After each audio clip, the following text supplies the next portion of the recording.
I love you angel. Hey, তোর সাহস তো কম নয়, একজন ফকিন্নির বাচ্চা হয়ে কিভাবে আমাকে প্রপোজ করো?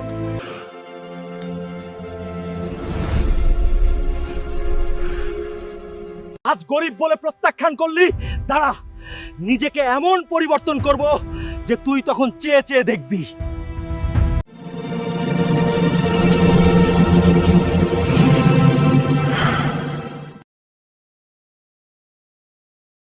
আমাকে এই শহরে একটা কাজ জোগাড় করতেই হবে, কারণ আমাকে যে অনেক বড় হতে হবে।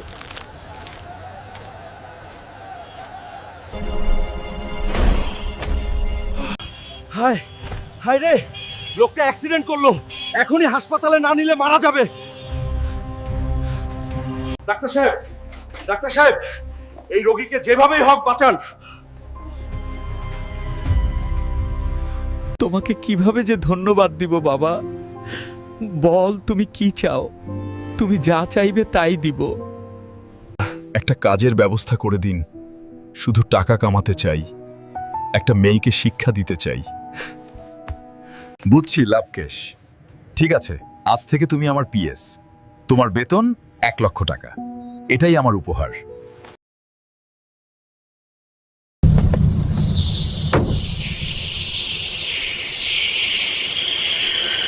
দেখো, আজ আমি অনেক টাকার মালিক, কোনো কিছুর অভাব নাই।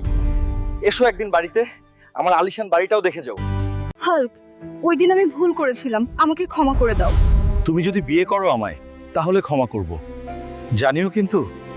বাবা, আমি হালকাকে বিয়ে করব কি? ওই ফকিনীর বাচ্চাটাকে তুই বিয়ে করবি?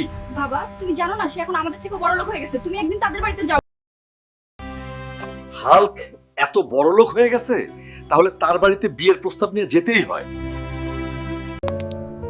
হালকোকে আমার মেয়ের পছন্দ, তোমার ছেলেরও, তাই দুজনের বিয়ের প্রস্তাব নিয়ে এসেছি।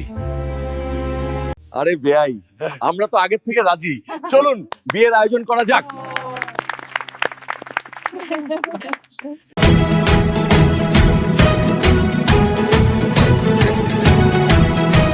হে আমার ভাই ও বোনেরা, শুনুন, প্রেমে ছ্যাঁকা খেয়ে বেকা না হয়ে আমার মতো জিদ আনুন। এই জিদ করে পরিশ্রম করুন, জীবন সুন্দর হবে। আর ছ্যাঁকা খেয়ে বেকা হবেন, জীবন বরবাদ হয়ে যাবে। হ্যালো ফ্রেন্ডস, আমার ভিডিও ভালো লাগলে লাইক কমেন্ট তো করবেই, সাবস্ক্রাইব করতেও কিন্তু ভুলবে না।